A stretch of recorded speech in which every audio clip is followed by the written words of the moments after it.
भारतीय जनता पक्षाला संधी मिळाली असती ना महापौर करण्याची परभणीत, तर त्या 12 मधलाच एखादा मुस्लिम नगरसेवक झाला असता. लक्षात ठेवा, हे पण तुम्हाला मी सांगतो.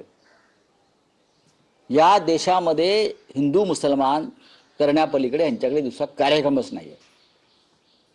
राऊत साहेब, आणखी काही विषय आहेत. अजित पवारांच्या अपघाती मृत्यू प्रकरणात जे काही आरोप प्रत्यारोप होत आहे त्यात तो पूर्व विदर्भातला नेता कोण हे आता स्पष्ट झालेलं आहे.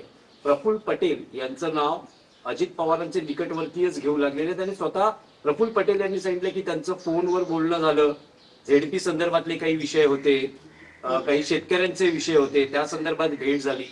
जे म्हटलं जाते की अजित पवार हे बाय रोड जाणार होते बारामतीला, पण सगळं स्केड्यूल बदललं. हा विषयावरती आता पुरेशी चर्चा झालेली आहे.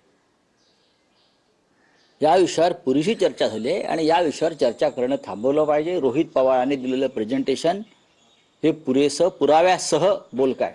आपण एक ट्विट केलेलं आहे ज्याच्यामध्ये आपण नोटबंदी जी होती ती अमेरिकेच्या आदेशाने झाली, नरेंद्र मोदींनी ती केली असं आपण त्यामध्ये ते ट्विट करू.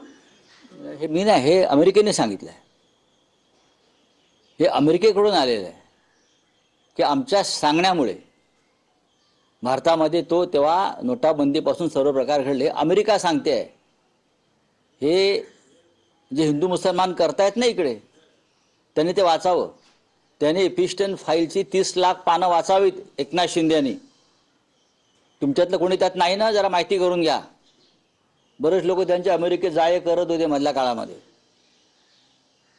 हा, भारतीय जनता पक्षाचे तर आहेतच, पण त्यांच्या मित्रपक्षांचे सुद्धा कुठल्या फाईलमध्ये कोण अडकले बघा. मी मागे सांगितलेलं आहे की मोदी नेहमी म्हणतात ताश्कंद फाईल बघा सिनेमा, मग काश्मीर फाईल बघा, मग केरळ फाईल बघा, स्वतः जाऊन बसतात. आता मोदीने सांगायला पाहिजे त्यांच्या लोकांना एपस्टीन फाईल बघा, एप्स्टीन फाईल बघा. हे मोदीने सांगायला पाहिजे. ही फाईल का ते बघत नाहीत? हा, त्यातला मुख्य भूमिकाच त्यांची आहे. मुख्य भूमिका भारतीय जनता पक्षाची आहे त्याच्यामध्ये. मोदीने सांगायला पाहिजे मित्रों एपस्टीन फाईल भी देखो. अजित पवारांच्या अपघाती मृत्यूबद्दल तुम्ही म्हणालात की चर्चा थांबायला हवी, जे काही सत्य ते बाहेर येईल. पण रोहित पवार यांनी राज्यात पण प्रेझेंटेशन केलं, रोहित पवारांनी दिल्लीत प्रेझेंटेशन केलं आणि ते जी